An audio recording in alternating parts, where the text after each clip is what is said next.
Para a gente entender de verdade o que é o racismo, não dá para olhar só para as ações de uma pessoa ou outra. A gente precisa ir mais fundo, olhar para a própria fundação da nossa sociedade. Então, vamos mergulhar nisso. Essa pergunta aqui é o ponto de partida de tudo. A gente costuma pensar em racismo como, sei lá, um xingamento, uma agressão, uma coisa que uma pessoa faz para outra. Mas e se o problema for muito, mas muito maior do que isso? E para responder essa pergunta, a gente precisa entender um conceito que é chave para tudo isso: o tal do racismo estrutural.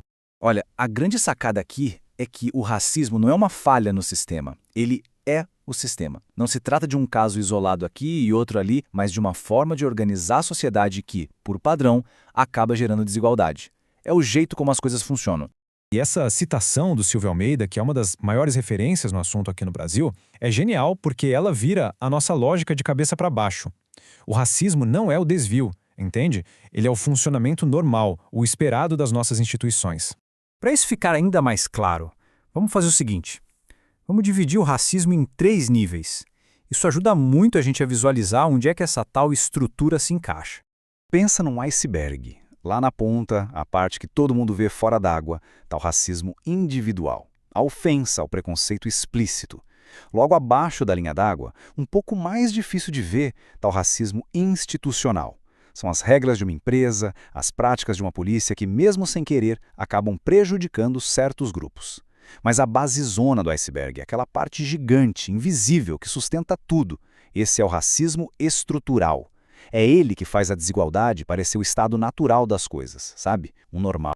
Tá, mas como essa estrutura invisível aparece no nosso dia a dia? Bom, ela se revela nos números, nos dados, em padrões que mostram um resultado que é sempre desigual. Vamos pegar a economia, por exemplo. Esse gráfico aqui deixa um padrão bem claro. Pessoas negras ganham, em média, salários menores que pessoas brancas fazendo a mesma coisa. Isso não é uma série de coincidências, né? É um sintoma da estrutura funcionando. E esse padrão, infelizmente, não para no dinheiro. Ele vai mais fundo e aparece em áreas ainda mais críticas como a segurança pública. E aí as consequências dessa estrutura podem ser literalmente uma questão de vida ou morte. E o que isso significa na prática? Significa que os dados mostram, ano após ano, que a chance de um jovem negro ser vítima de violência é muito, mas muito maior. É aqui que a gente vê como a estrutura pode produzir resultados letais e completamente desiguais.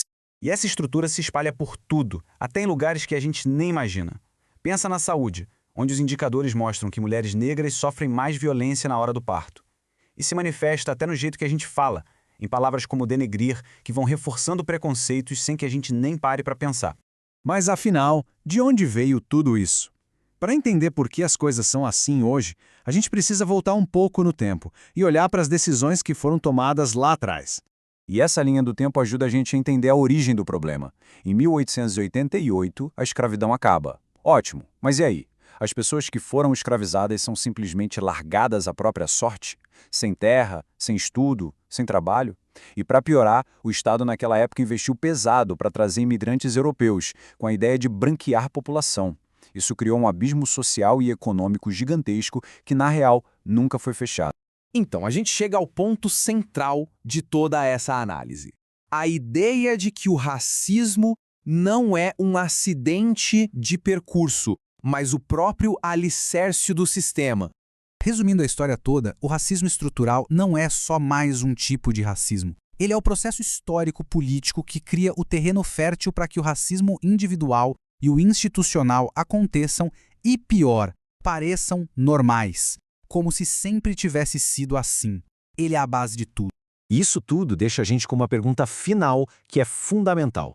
Se a desigualdade está na própria estrutura da sociedade e não só em atos isolados de pessoas más, o que é preciso para mudar isso de verdade? Como é que se transforma uma estrutura que está tão enraizada assim?